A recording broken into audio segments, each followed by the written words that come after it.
Good afternoon, everybody.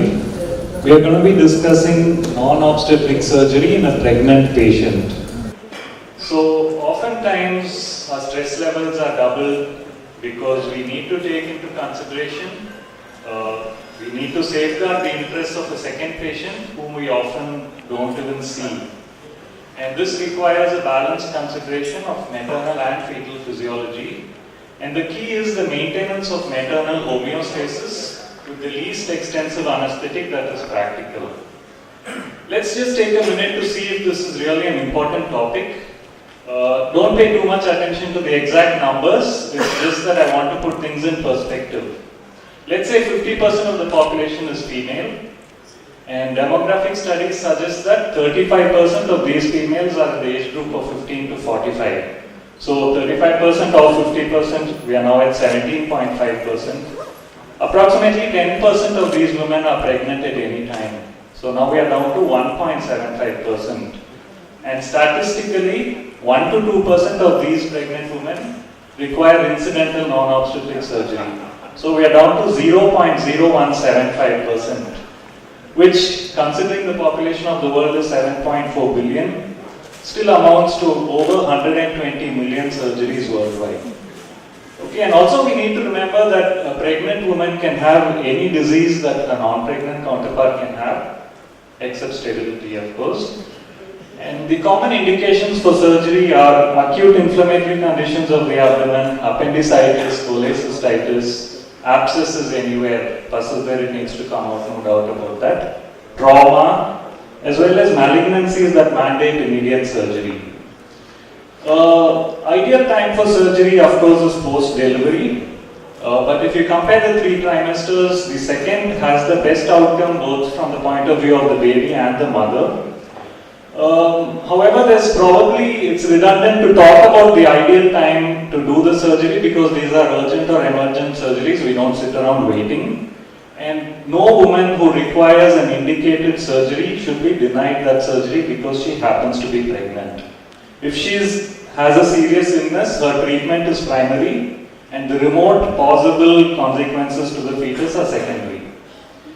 Let's look at our concerns.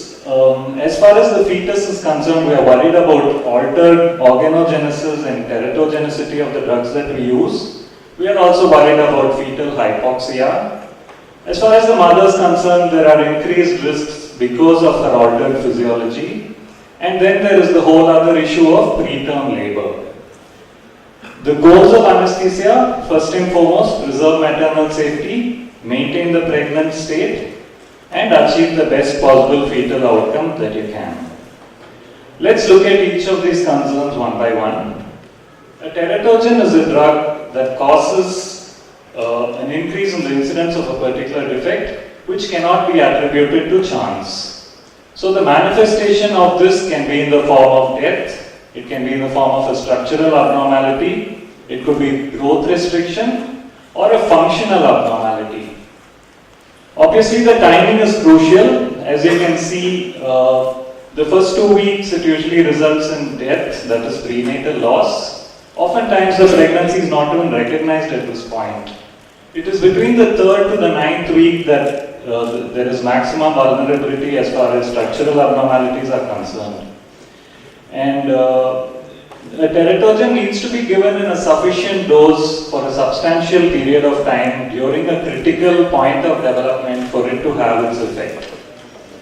Virtually any drug can be shown in some animal model or the other at some dose to be teratogenic in some way. But finding teratogenesis after an unusually high dose or chronic administration of a lower dose in an animal model doesn't necessarily imply that it carries the same risk in a human at a clinical dose in a single shot exposure, which is what happens during anesthesia. Also, the data that we have is non-optimal. Obviously, ethical considerations prevent us from carrying out any studies on humans. And what data we do have is from animal studies, predominantly rodents, and we have extrapolated this to humans, which is far from ideal. Now let's look at the drugs that we commonly use. Nitrous oxide, we do know, inhibits methionine synthase, which is required for DNA synthesis. It does this by oxidizing vitamin B12, which is a coenzyme.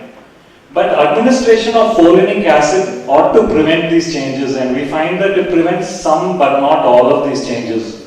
So there's more to it than we know or understand yet. As far as volatile agents are concerned, our worries are that it may accelerate neuronal apoptosis, and we have observed that synaptic transmission is reduced.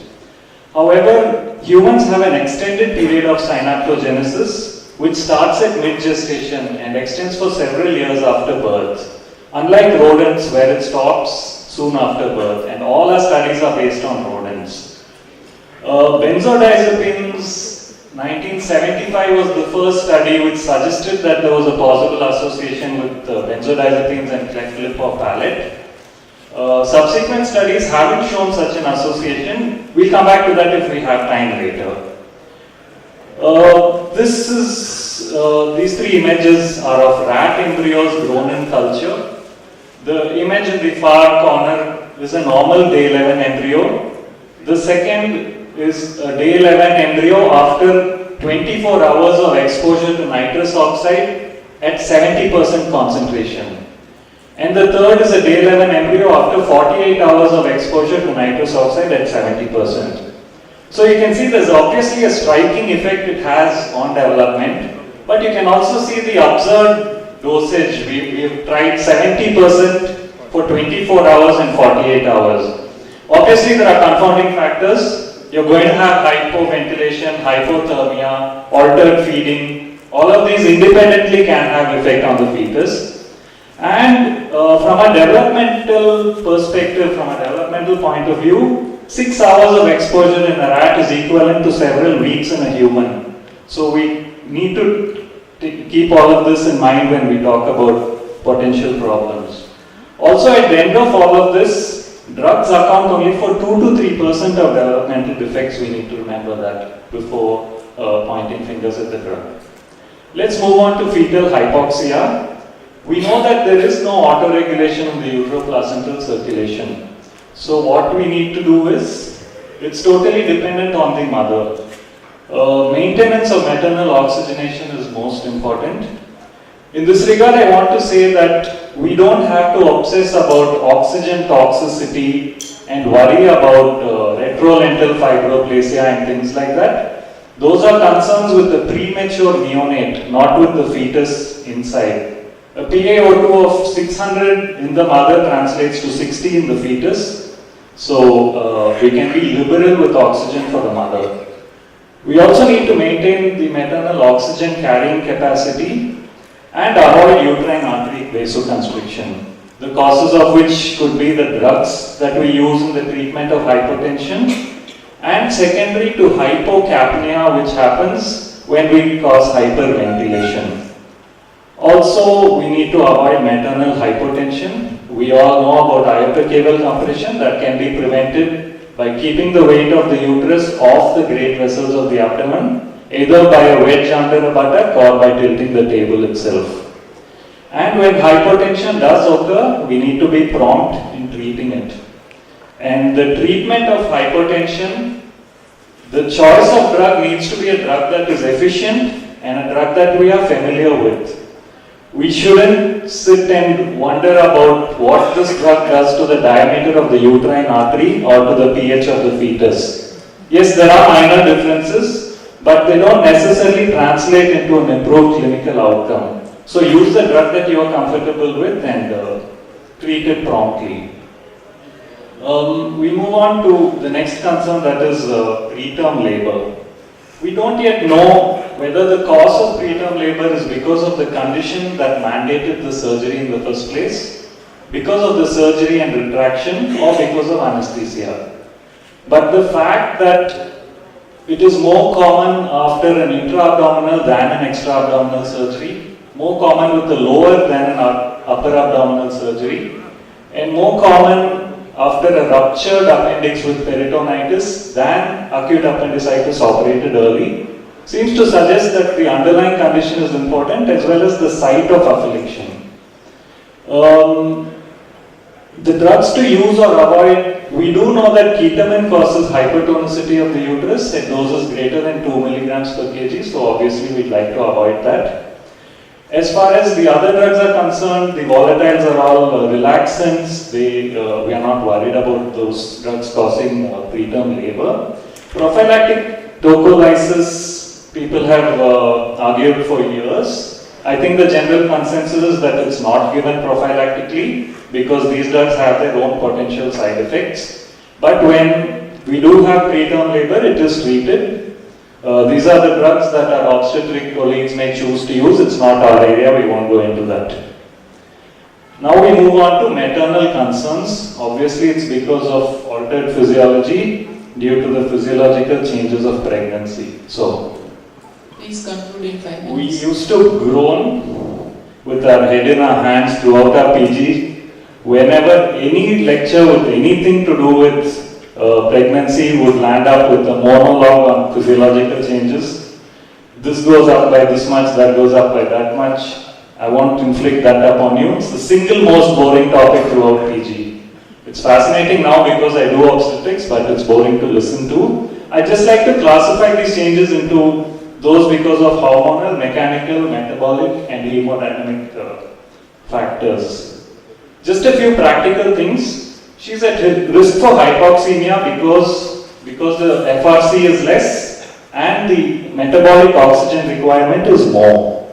Add to it the fact that she might have pharyngeal edema, she might have dilated vessels in the pharynx leading to a difficult intubation, and the fact that she has dilutional anemia.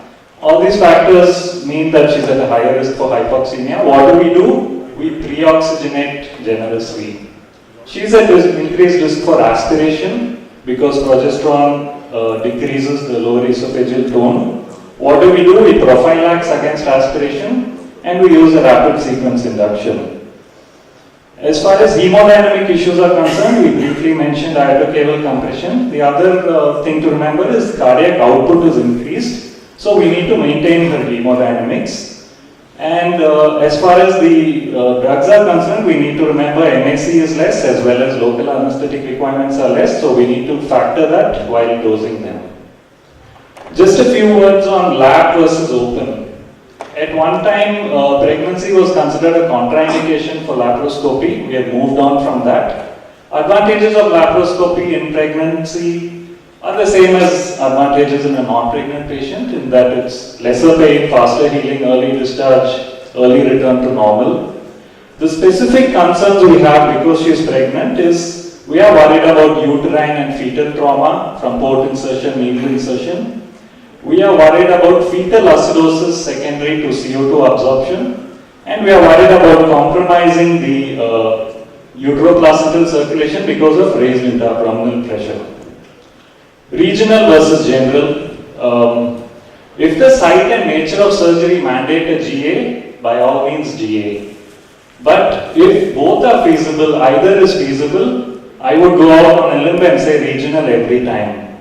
Not only because we are worried about drugs, yes, these drugs have stood the test of time, but at the end of it we still say data is non-optimal, we don't yet know, plus all of these airway issues. So, please conclude. Yeah.